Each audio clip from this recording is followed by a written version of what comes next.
Bom dia, pessoal. Vamos dar início à nossa aula de materiais de construção mecânica. E hoje nós vamos falar sobre a unidade 4, seção 1, tá? A primeira seção da unidade 4, né?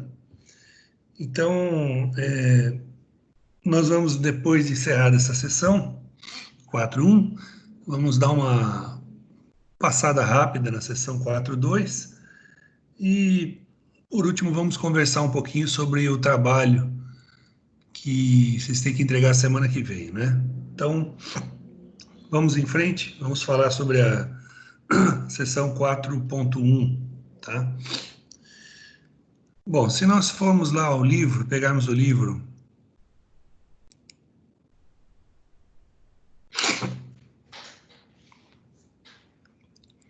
tá aqui a seção, aqui são as questões do faça valer a pena, mas antes disso, né, nós começamos aqui com, se você olhar essas figurinhas e tudo mais, temos aqui o Sem Medo de Errar, onde o autor resolveu um problema que ele propôs no início da sessão, que ele não pode faltar, ele coloca um questionamento e pede uma solução. A solução só é possível depois que você estuda a sessão, né? Então ele fez isso, propôs, e aqui no Sem Medo de Errar ele realiza a resolução desse problema que ele propôs lá, né? Como sempre, eu imagino, eu gostaria que vocês tivessem não olhado aqui na solução e tentado resolver por sua própria conta. Mas depois viriam aqui, comparariam o que vocês escreveram com o que o autor colocou aqui, tá? Essa é a situação ideal para vocês aprenderem, né? Em seguida, existe um outro problema que o autor propõe aqui nesse avançando na prática, né? Então, ele coloca aqui uma situação problema, escreveu aqui, e depois é a resolução. Da mesma forma, eu gostaria que vocês tivessem lido isso aqui tudo e resolvido sem olhar a solução. E depois de pronta a sua solução, vocês fizessem uma comparação com o que o autor colocou aqui, né? Porque se você resolve o problema e de uma forma que seja viável, aí você chega aqui e encontra uma solução diferente, isso é muito bom, isso dá um aumento no seu conhecimento bastante grande, né? E como eu costumo dizer para vocês, eu acredito que vocês têm que se preocupar não em exatamente passar na disciplina, conseguir pontos na prova tal ou na atividade tal para você passar na disciplina. Você tem que se preocupar em aprender esse conteúdo, porque se você conseguir aprender o conteúdo, passar na disciplina vai ser uma atividade normal, vai ser uma consequência das suas atividades, tá bom? E você tenderá a ser um bom engenheiro, que deve ser o nosso objetivo, né? O meu e de vocês também, né? Isso, vocês têm que correr atrás disso. E se você só se preocupa com nota, veja bem, passar nessa disciplina ou em qualquer outra que vocês estão fazendo, vocês todos sabem que é muito fácil, né? Qualquer um passa nessas disciplinas, porque as próximas provas de vocês, por exemplo, vão ser da Croton, né? E as provas da Croton são simples, como vocês mesmos sabem, né? Então vocês têm que se preocupar em ser bons engenheiros, porque ainda mais agora com essa pandemia, com esse excesso de desempregados que nós estamos tendo, vocês, em pouco tempo, vocês vão se formar e vocês deverão ainda pegar um caos na economia por causa desse problema todo. E para você conseguir um emprego de engenheiro, não vai ser um negócio simples, com emprego sobrando e tudo mais.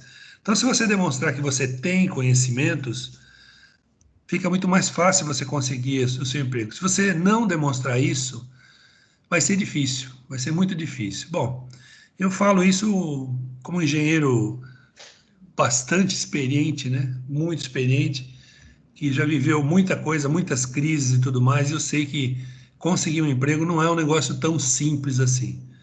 Então, minha sugestão para vocês é estudem, aprendam bem tudo que vocês estão estudando, que é a única forma de você melhorar as chances de você ter um emprego.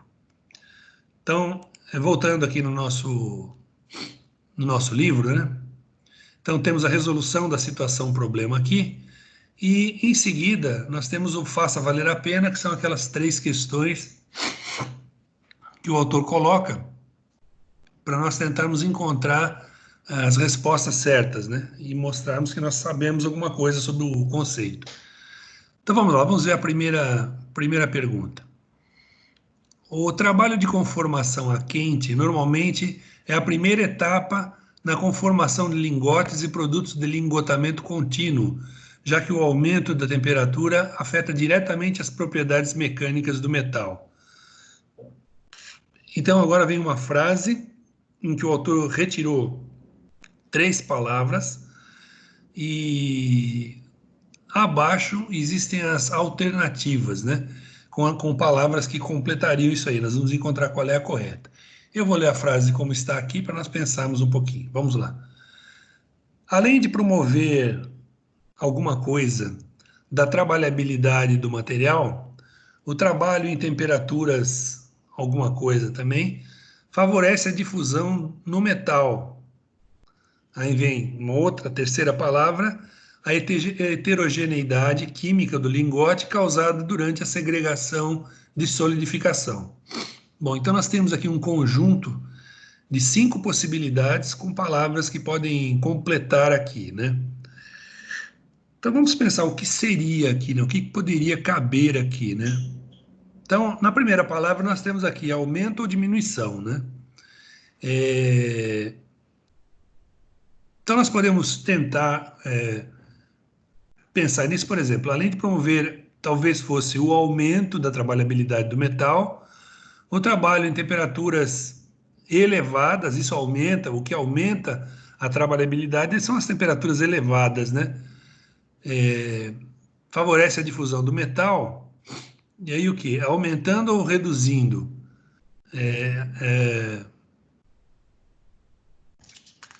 Reduzindo a heterogeneidade química do lingote causada durante a segregação de solidificação, tá certo?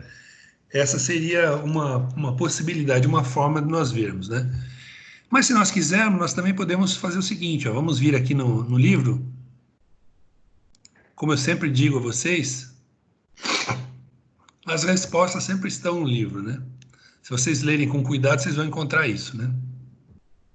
Vamos dar uma lida nessa frase aqui, ó. Antes de mais nada, vamos pegar a similha aqui, que eu acho que é importante esse termo aqui, ó. Trabalhabilidade, isso é uma palavra nova, né? Não sei nem se ela consta já dos dicionários, mas de qualquer forma, trabalhabilidade pode ser definida como a capacidade com que o metal pode ser preparado e utilizado. Já lingote é um bloco de metal fundido que é utilizado posteriormente na conformação. Beleza? Então vamos à nossa frase aqui, ó. Além de promover o aumento da trabalhabilidade do metal, o trabalho em temperaturas elevadas favorece a difusão no metal, reduzindo a heterogeneidade química do lingote causada durante a segregação de solidificação. Tá? Eu vou continuar lendo a frase porque eu acho que ela é importante, mas já está respondida aqui, né? No trabalho a quente, a alteração de forma e a redução das dimensões ao sentido de deformação dos produtos seria no sentido, né? Exemplo, a espessura em produtos planos e o diâmetro em produtos cilíndricos provocam a redução dos espaços entre os braços das dendritas originadas no processo de solidificação, o que favorece o processo de difusão. Tá certo? Bom, então, nós podemos notar que a resposta da nossa frase está aqui. Quer dizer, aqui está a nossa frase completa que o autor pegou e jogou lá. E ele só tirou 3 palavrinhas aqui, né? Então, olha, além de promover o aumento da trabalhabilidade do metal, o trabalho em temperaturas elevadas favorece a difusão no metal, reduzindo a heterogeneidade química do lingote causada durante a segregação de solidificação, tá? Voltando lá, Então, nós vemos que a nossa alternativa correta é a alternativa A, tá? Essa é a alternativa que tem as palavras que são colocadas lá e resolvem o nosso problema. Alguém tem alguma dúvida? Alguém quer perguntar alguma coisa? Fiquem à vontade.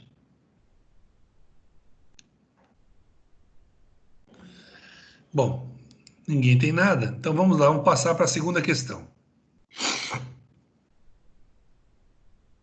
A fabricação de peças e componentes metálicos envolve a utilização de processos nos quais os metais são submetidos à conformação mecânica e, assim, ocorre a mudança de sua forma, de suas dimensões e de sua estrutura em diversas escalas.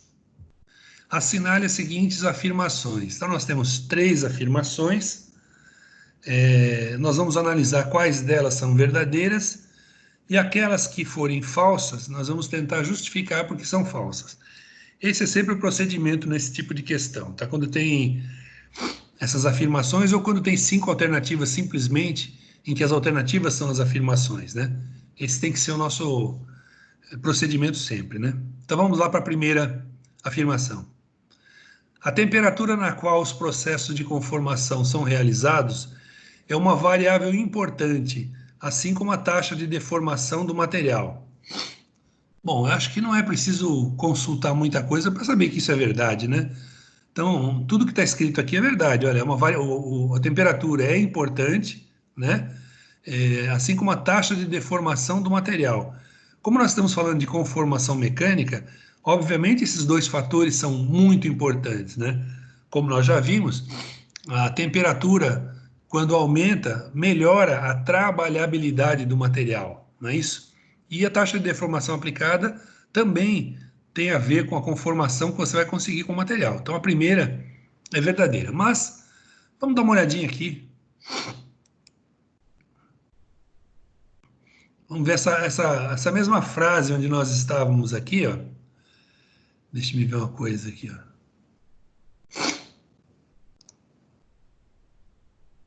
Por exemplo, eu estava lendo, nós já lemos isso aqui, né? É,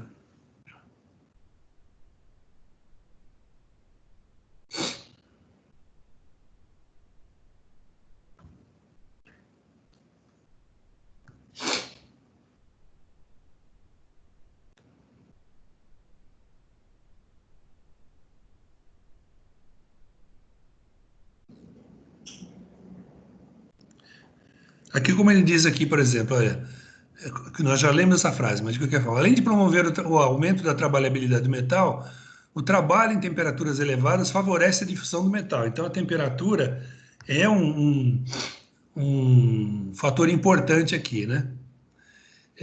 No trabalho a quente, a alteração de forma e a redução das dimensões, no sentido de deformação dos produtos, provocam a redução dos espaços entre os braços das dendritas, originadas no processo de solidificação, que favorece o processo de difusão. Então, está aqui. Está respondida a nossa primeira questão aqui, tá bom? Vamos voltar lá. Primeira questão, na primeira frase, né? Segunda frase. Para temperaturas é, para temperaturas de deformações maiores que 0,6 da temperatura de fusão, considera-se trabalho a quente. Se nós formos dar uma olhadinha aqui, ó. Também tem a mesma frase aqui, né? Então, é que o autor diz assim, olha. Para temperaturas de deformação maiores que 0,6 da temperatura de fusão, considera-se trabalho a quente. Vamos ler essa frase inteira que eu acho que ela é importante, né? A temperatura na qual os processos de conformação são realizados é uma variável importante, assim como a taxa de deformação do material. Normalmente, a conformação mecânica é classificada em deformação a quente, ou seja, trabalho a quente, deformação a frio, trabalho a frio, e deformação a morno, trabalho a morno. Uma maneira simplista de compreender a classificação das temperaturas de conformação é considerar a temperatura de fusão como referencial. Assim, para temperaturas de deformações maiores que 0,6 da temperatura de fusão, considera-se trabalho a quente. Para temperaturas de deformação inferiores a 0,3 da temperatura de fusão, considera-se trabalho a frio. E para temperaturas de deformação na faixa de 0,3 a 0,6 da temperatura de fusão, considera-se trabalho a morno, tá certo? Então está aqui a resposta da nossa segunda afirmação, né? Então a segunda também é verdadeira. Vamos ver a terceira. Em produtos de metais conformados a trabalho a quente, se observa os processos de recuperação ou recristalização. Bom, se você leu o assunto aí, você vai ver que justamente é essa a grande diferença entre o trabalho a quente e o trabalho a frio, por exemplo, né? É que ocorre uma recuperação dos grãos da estrutura, ou chamada recristalização, quando a temperatura é elevada, né? Mas vamos dar uma conferida aqui, ó. Nos produtos, mais um parágrafo aqui, né? Nos produtos de metais conformados a trabalho a quente, além de serem observados os processos de recuperação ou recristalização, as peças experimentam oxidação superficial e distorções que estão associadas às variações de temperatura. O trabalho de conformação a quente normalmente é a primeira etapa na conformação de lingotes e produtos de lingotamento contínuo, já que o aumento da temperatura diminui a resistência mecânica do metal e, consequentemente, a energia necessária para a deformação.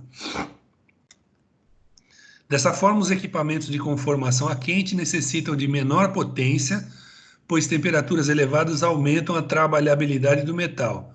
O lingote é um bloco de metal fundido que é posteriormente utilizado na conformação. Então tá bem. Então a terceira também é verdadeira. Então a primeira é verdadeira, a segunda é verdadeira, a terceira é verdadeira, né? Ou as três são corretas. Então ele diz aqui, é correto que se afirma em onde? Em 1, 2 e 3. Então, nossa alternativa correta é a alternativa A. Tá bem? Alguém gostaria de perguntar alguma coisa? Tá em dúvida com alguma coisa? É só falar, gente. Tá tudo bem?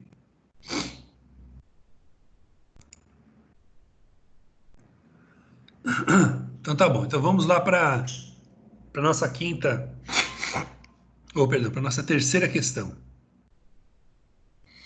Entre os diversos processos de conformação, o processo de forjamento em matriz fechada é um dos mais comuns, quando o objetivo é fabricar peças de aço com as dimensões muito próximas às das peças acabadas. Assinale a alternativa correta quanto ao processo de conformação conhecido por forjamento em matriz fechada. Então temos 5 alternativas, supostamente apenas uma é verdadeira. Então nós vamos encontrar qual é a verdadeira e tentar justificar as falsas, porque são falsas, tá bom? Então vamos ler a primeira questão, a primeira alternativa.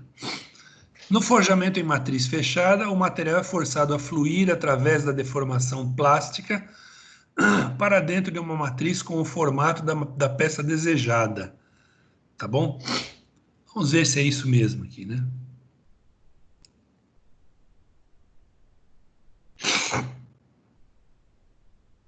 Aqui, vamos ler esse parágrafo aqui que eu acho que é importante, olha só.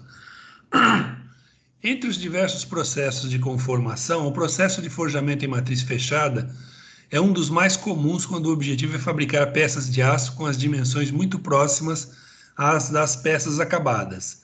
É inclusive o texto da nossa questão, né? No forjamento em matriz fechada, o material é forçado a fluir através da deformação plástica para dentro de uma matriz com o formato da peça desejada. O forjamento em matriz fechada pode ser realizado com ou sem excesso de material, denominado rebarba. Nesse tipo de forjamento, é pré-determinada uma região na matriz para receber o excesso de material que é forjado para essa cavidade extra e, posteriormente, o material é eliminado. Tá certo? Vamos voltar lá, então.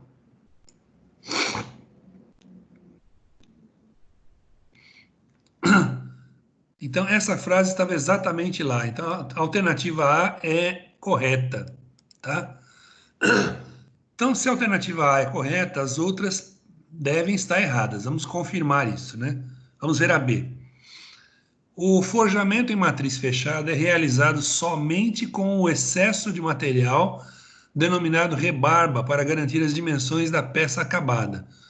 Bom, essa frase não tem o menor sentido, porque se ele é realizado somente com o excesso de material, de onde vem esse excesso de material? Não é isso, gente?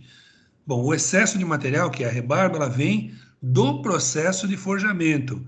Então, disse lá no texto que nós lemos que ele pode ser, processo de forjamento pode ser feito com ou sem excesso de material, né?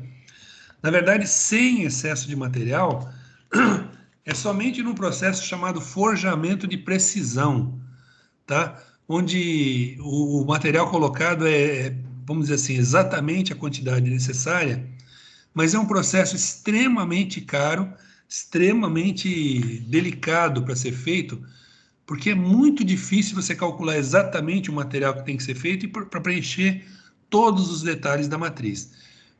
Normalmente, o forjamento é feito com excesso de material, tá? O que pode haver é mais ou menos rebarba, isso sim, mas normalmente ele é feito com rebarba, tá bom? Então a B está errada. Vamos ver a C. Para que a linha de rebarba não seja um ponto fraco da peça, é necessário considerar uma quantidade extra de material que é forçada pela cavidade extra da matriz. Bom, essa frase também não tem muito sentido, né? Porque linha de rebarba não seja um ponto fraco da peça, a quantidade extra é a rebarba, né? Então, essa frase não tem muito sentido. Se nós olharmos aqui numa...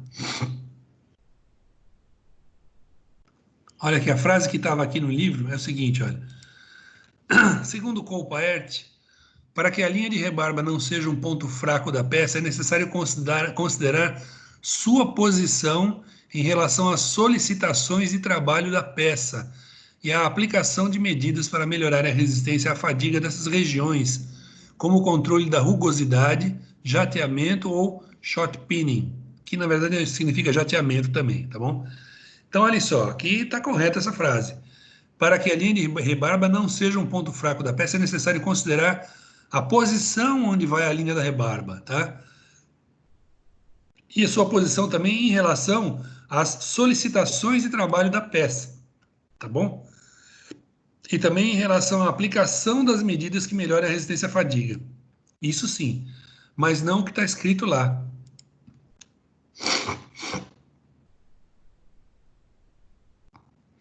É necessário considerar uma quantidade extra? Não, não é nada disso, tá bom, gente? Vamos ver a afirmação D. No forjamento em matriz fechada, o material é forçado a fluir através da deformação elástica para dentro de uma matriz com o formato da peça desejada. Note que essa frase aqui, ó, é idêntica à frase A, que é a que nós consideramos correta, com a única diferença de que ele trocou a palavra plástica pela palavra elástica. Bom, nós já vimos que o certo é plástica. Então a alternativa D está errada também por causa disso, tá? O certo seria plástica aqui, ficaria igual a essa alternativa. Vamos ver a alternativa E. O forjamento em matriz fechada é realizado somente com a quantidade extra do material, não sendo necessário material em excesso para garantir as dimensões da peça acabada. Bom, essa é uma frase maluca, né, gente? Ele diz que é realizado somente com a quantidade extra do material, não sendo necessário material em excesso. Bom, o material em excesso é Perdão, eu li errado aqui. O forjamento em matriz fechada é realizado somente com a quantidade exata do material, não sendo necessário material em excesso para garantir as dimensões da peça acabada. Veja, como eu disse a vocês, no forjamento de precisão, ele é feito dessa forma, né? Sem material extra, sem material em excesso. Mas é um caso muito específico de forjamento, né? Então, ele não pode, essa afirmação não pode ser generalizada. Assim como estaria errado também se ele dissesse que ele é sempre realizado com material em excesso, também estaria errado. Do jeito que está escrito aqui, está errado, porque normalmente o forjamento leva material extra, tá bom? Então, essa afirmação está errada por causa disso. E nossa alternativa correta, então, é a alternativa A. Tá bom? Alguém gostaria de perguntar alguma coisa ou alguém não entendeu alguma coisa? Fiquem à vontade, por favor. Tranquilo por aqui, Bruno. Mais alguém quer se manifestar? Fiquem à vontade. Bom, então eu vou considerar aqui que nós encerramos a unidade, perdão, a seção 4.1, né, que fala sobre trabalho a quente. E se alguém precisar de alguma coisa ou quiser perguntar alguma coisa, fiquem à vontade, podem perguntar, não há problema nenhum quanto a isso, né? Lembre-se que vocês têm que aprender isso, né? É importante isso. Bom, então, como ninguém demonstrou dúvidas, então vamos dar uma olhadinha rápida na seção 4.2. A seção 4.1 falou de trabalho a quente, né? A seção 4.2 fala de trabalho a frio. Então, vamos ver do que se trata esse trabalho a frio, né? Então, aqui nessa seção, bom, a definição vocês já sabem, né? Trabalho a frio é aquele que é realizado a uma temperatura que é abaixo de 0,3 vezes a temperatura de fusão do material, né? Então, esse é o trabalho a frio. Então, aqui começa a explicar do que se trata, né? Aqui ele diz exatamente o que eu acabei de dizer aqui, né? Ele explica como é que funciona, e aqui ele dá uma forma diferente de você analisar o grau de deformação plástica do material, né? Então você verifica o seguinte, olha, o trabalho a frio muda as características do metal, não é? E ele acaba aumentando o limite de resistência e o limite de escoamento do material.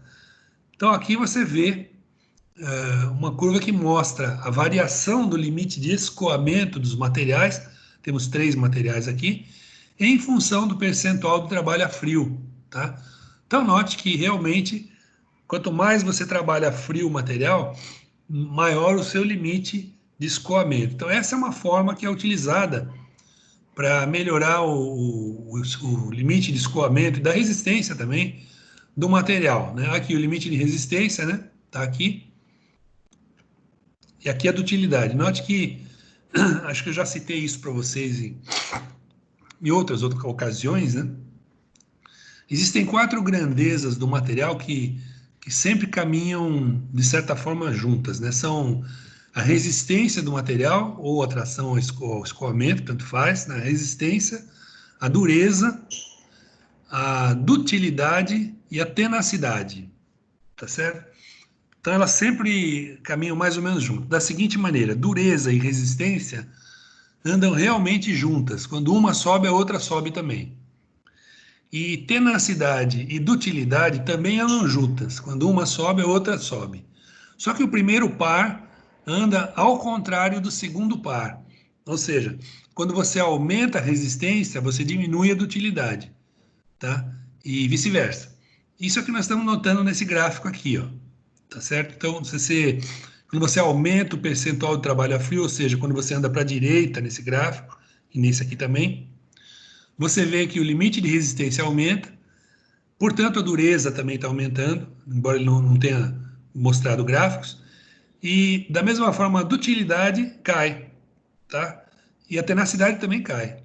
Então, nós temos esses fatores aqui que são bastante interessantes, né?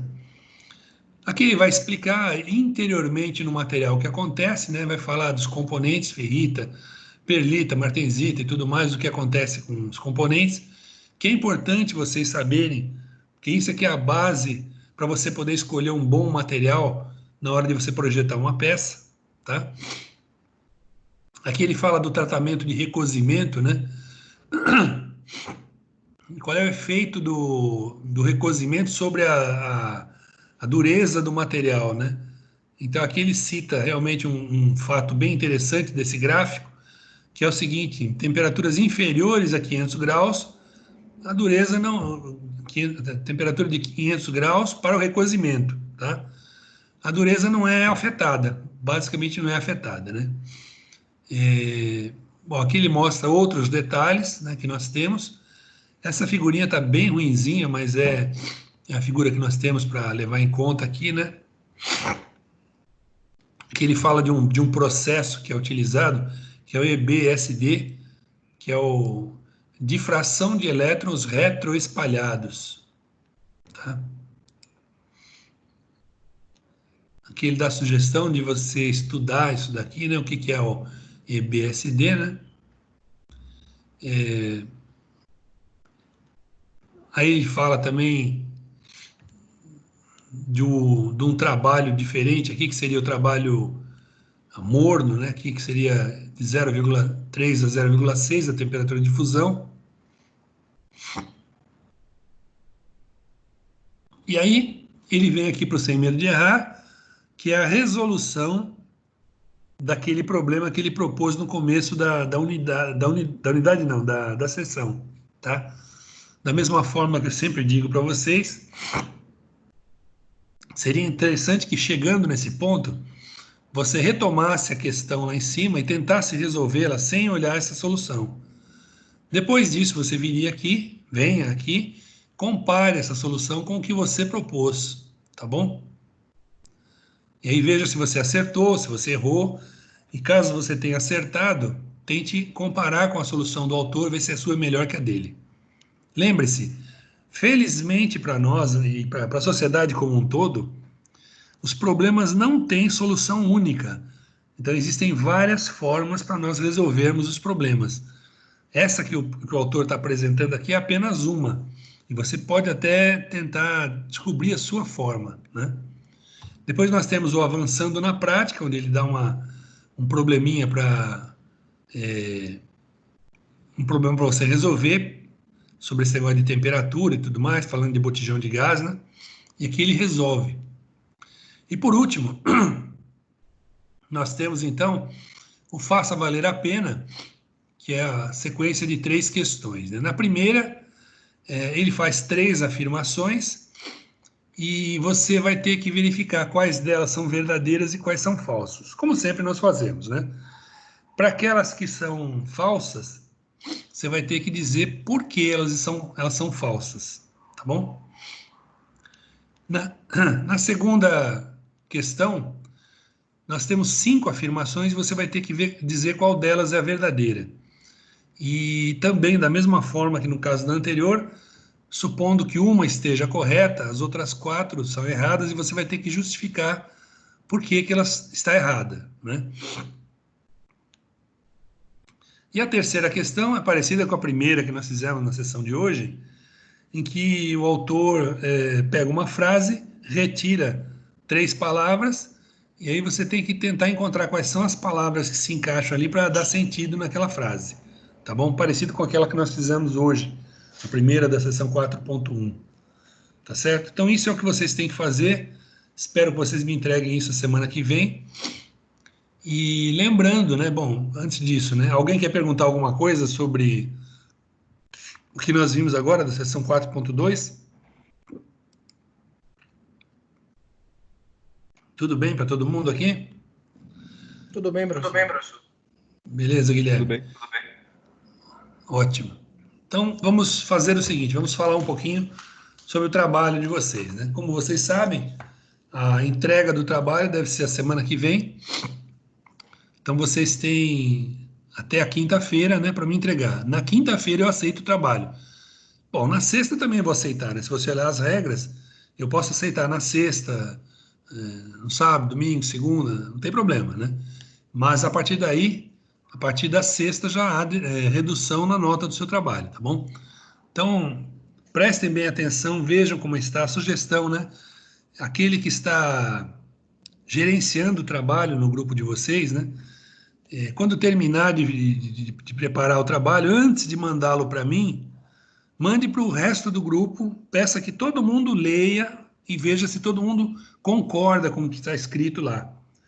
Certamente, se você fizer isso, você vai encontrar muitos erros no trabalho, pode ser erros de erros de digitação, podem ser erros de português, e pode ser erros de conceitos, né? Erros conceituais. Então, se você corrigir tudo, aí eu não vou ter erro para corrigir. Então, as suas notas tendem a serem maiores, tá? Então, é muito importante que vocês façam isso para vocês ganharem notas maiores, tá? Antes de passar para mim, deem uma boa revisada no trabalho, porque quando ele chegar para mim, aí não tem mais jeito. Aí eu vou corrigir e vou descontar ponto naquilo que estiver errado no trabalho, tá bom? Lá nas regras do trabalho, você pode ver os critérios que eu vou utilizar para corrigi-lo. Então é bastante importante você ler isso para saber como eu vou corrigir o trabalho, tá? Então, faça uma crítica. Corrija você o trabalho usando os mesmos critérios que eu usarei e para você ver que nota você daria para aquele trabalho. Tá? É bastante importante você fazer isso, tá bom? Deixa eu perguntar para vocês aqui. Vocês quatro não estão no mesmo grupo, né? Existem dois grupos representados aqui? Não. Ótimo. Já No que você mesmo está grupo, falando, fale. Eu, Lécio e Michel, mesmo grupo. Eu, Lécio e Michel, mesmo grupo. Certo. Então, Guilherme, já que você está falando, me diga uma coisa, como é que está o trabalho de vocês? Tá andando, tá tranquilo, professor. Tá Aqui quase- Vai dar tempo de entregar, professor. Vai Oi? dar tempo de entregar. Vai dar tempo de entregar tranquilo.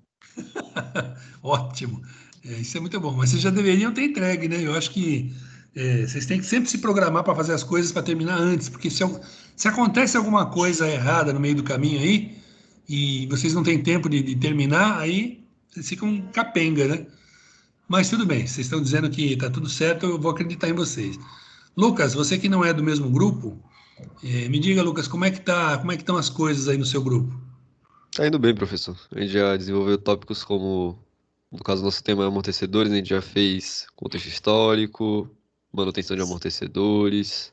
A gente Ótimo. abordou uns temas legais, mas ainda faltam alguns temas que no caso, as regras exigem, mas são poucos. É fabricação e o básico dos amortecedores. Só esses que faltam mesmo. Tá bom. Então, eu espero que vocês tenham prestado atenção no que eu disse sobre vocês mesmos revisarem o seu trabalho e cada um fazer uma correção bem crítica do trabalho para tentar remover os pontos errados ou ruins do trabalho. Tá? Porque quando eu pegar o trabalho, eu vou corrigi-lo da melhor forma possível e vou dar uma nota que eu considero justa para todo mundo, tá bom?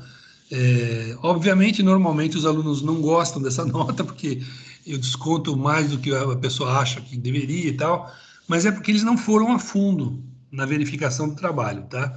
Os alunos normalmente pensam em todo o tempo que eles trabalharam para fazer aquilo lá e falam, pô, professor, não é justo e tal, mas aí você tem que olhar pelo meu lado, né? Eu estou pedindo um trabalho de qualidade, eu não quero qualquer coisa, tá? Imagine o seguinte, imagine que esse trabalho fosse o seu TCC, tá? Você decidiu fazer um TCC com esse trabalho que vocês estão fazendo aí. Será que seria um trabalho bom? Se você estivesse na banca de um aluno se formando e ele apresentasse este trabalho, você aprovaria o trabalho ou reprovaria? Pense assim, tá? Isso é muito importante, até porque todos os trabalhos que você faz aqui podem ser usados no futuro. Quando você estiver trabalhando como engenheiro numa empresa, tá? Se você pegar um tema parecido com esse que você está desenvolvendo para o trabalho, esse trabalho vai poder ser usado como uma referência para você, tá? Então você não vai começar do zero. Então, se o trabalho estiver bem feito, você vai ter uma referência boa. Se ele estiver mal feito, aí ele vai servir menos para você, né? Tá bom, gente? Alguém quer perguntar ou comentar alguma coisa? Fique à vontade. Bom, O trabalho que é para entregar para o senhor é para mandar por PDF, no estilo PDF ou Word mesmo. tanto faz o que você achar melhor. O Word já, para não ter trabalho, mandei em Word mesmo. Para mim, tanto faz. Doc ou DocX, tá bom? Preferência DocX, né? Que já é a versão mais recente dele, tá bom? Então, semana que vem, ou no máximo até quinta-feira que vem, vocês devem me mandar o trabalho, tá bom? E também a sessão 4.2 aí, que vai ser com essas questões que nós citamos agora há pouco, tá bom? A nossa aula vai até 9h10, mais ou menos, então eu vou encerrar a aula agora, mas eu vou ficar disponível aqui. Eu vou estar nessa tela e se alguém quiser falar comigo, é só ligar o microfone e falar: Professor Ismael, eu já vou ouvir e nós podemos conversar. Se vocês quiserem discutir alguma coisa, fiquem à vontade, tá bom? No mais, então, um bom dia para vocês, uma boa semana e caprichem no trabalho, tá? Tchauzão, gente. Valeu, professor. Valeu, tchau. Obrigado.